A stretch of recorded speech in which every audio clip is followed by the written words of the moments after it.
Roque Dalton o El retorno del ofendido.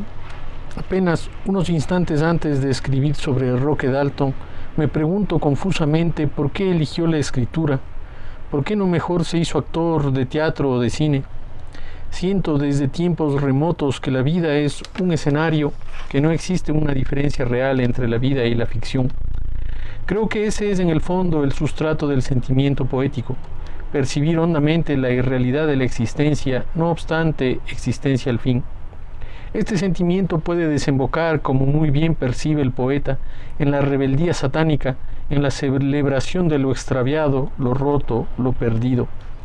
En torno al sentimiento absurdo de existir, en tanto nos hacemos dueños ficticios de nuestro existir, el poeta Dalton recorre como una especie de Orfeo el camino de los infiernos para compartir palabras y visiones con los espectros, reírse de los que se creen ajenos a la experiencia de la aventura y la poesía, burócratas, curas, militares, y finalmente, como una aparición él mismo, que aparece y desaparece de las calles de San Salvador, México, Praga o La Habana, retornar en sus versos con sus libros que llevan títulos jocosos, El turno del ofendido, Taberna y otros lugares, un libro levemente odioso.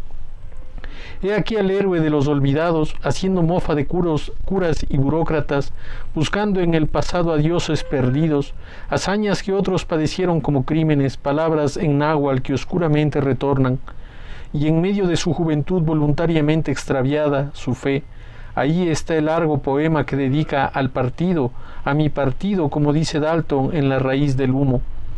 Pero es posible creer que Dalton, espécimen de estirpe marginal, sin padre, pueda sentirse cobijado por el partido. No supo ver a los curas y burócratas de su propio partido. La vida de Dalton, cuyo trágico desenlace nos pone en guardia contra la idea de que era un dogmático, indica justamente en la dirección opuesta. Porque finalmente los dogmáticos, los curas y los burócratas también estaban en su partido, y porque supo verlos fue que lo despreciaron y luego lo mataron. El poeta Dalton siempre anduvo en los extrarradios, en esos espacios de incertidumbre en los que solo es posible, como dice él, en El arte de morir, al final, después de haber diezmado a los mandamases del país con una metralla el día de la independencia.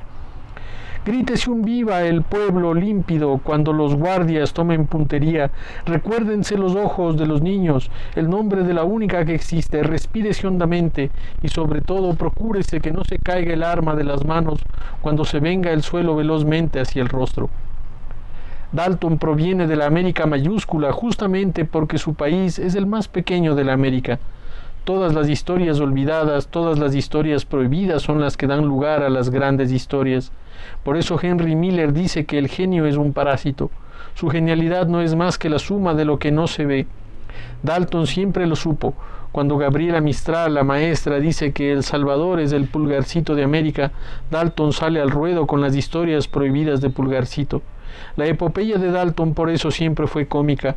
Sentía y se sentía cerca de los pulgarcitos de toda condición y tenía repelencia por los genios y los maestros. Dice en el poema El discípulo: Hieronymus Bosch sería el único cuerdo en los tranvías, en la velocidad de la ciudad mojada. Oh hijo de quien no pasa por tu padre, cerdo glorioso en el lodo, no huésped temporal, sino hermano, sino deudo, masticando la progenitura de la podredumbre. La orfandad de Roque Dalton es quizá la piedra angular de su sentimiento del mundo. La risa descarada, la búsqueda del hermano huérfano como él en los arrabales, en la violencia de la conquista. Sus personajes, sus héroes son siempre los animales proscritos, los niños que saben ya cómo vienen los bebés al mundo. El mundo del poeta carece de unidad, es un mundo en conflicto, pero Dalton percibe que existe una potencia infinita en aquello que es identificado con la comicidad. Los enterradores borrachos, los apuntes de su madre enfermera en los que descubre la existencia de los espermatozoides, la paradójica certeza de haber mancillado la pureza, certeza que no le avergüenza, sino que le hace reírse de sí mismo. ¿Por qué entonces Dalton no prefirió vivir al margen como otros escritores y artistas? ¿Por qué necesitó de un partido y una revolución? En Arte Poética, Dalton intenta una respuesta sobre su actitud vital, sobre su poesía. No quiere ser un hombre taciturno, sin alegría, quiere una dicha común, es decir, que signifique celebración de la vida. Dice al inicio del poema: el hombre usa sus antiguos desastres como un espejo. Ahí tal hombre fuma gravemente, inventaría las desastrosas telarañas del techo, abomina de la frescura de la flor, cree que la cama es un sepulcro diario. Dice más adelante: pero los hombres, los demás hombres, abren su pecho alegremente al sol o a los asesinatos callejeros, elevan el rostro del pan desde los hombros como una generosa bandera contra el hambre, se ríen hasta que duele el aire con los niños, llenan de pasos mínimos el vientre de las bienaventuradas, parten las piedras como frutas obstinadas en su solemnidad. ¿Para quién debería ser la voz del poeta? Es evidente que Dalton amaba vivir, porque vivir lo excusa a veces bufonamente de la actitud sombría, inerte. Vivir es también andar por la calle donde se matan. Vivir es burlarse del Papa o del Neruda que leen los oficinistas. La experiencia vital es goce y celebración.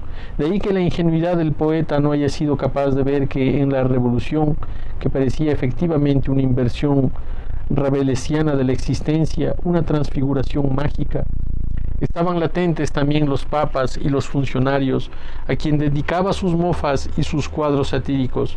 Esa es en realidad la tragedia que subsiste en toda comicidad.